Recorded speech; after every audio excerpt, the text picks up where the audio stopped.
नमस्कार, मी मयुरी आणि आपण पाहत आहात 7 स्टार न्यूज।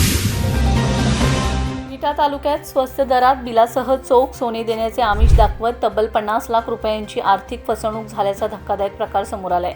या प्रकरणी पारे येथील रहिवासी सतीश भुजंग राठोड यांनी विटा पोलीस ठाण्यात फिर्याद दिली असून लखन रामचंद्र ठोंबरे आणि त्याच्या 3 अनोळखी साथीदारांविरुद्ध गुन्हा दाखल करण्यात आलाय।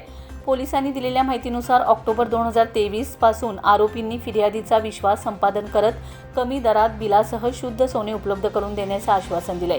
या आमिषालाच बळी पडलेल्या फिर्यादीकडून पारे आणि सोलापूर येथे टप्प्याटप्प्याने 50 लाख रुपये रोख स्वरूपात स्वीकारण्यात आलेत। मात्र पैसे घेतल्यानंतर सोने न देता आरोपींनी आर्थिक फसवणूक केल्याचे फिर्यादीत नमूद करण्यात आले।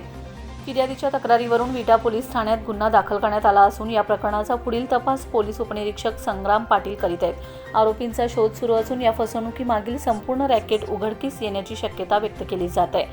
स्वस्त दरात सोने किंवा मोठा नफा मिळवून देण्याचे आमिष दाखवणाऱ्या अशा व्यवहारांपासून नागरिकांनी सावध राहण्याचे आवाहनही पोलिसांकडून करण्यात येते। रमेश जाधव, 7 स्टार न्यूज, विटा।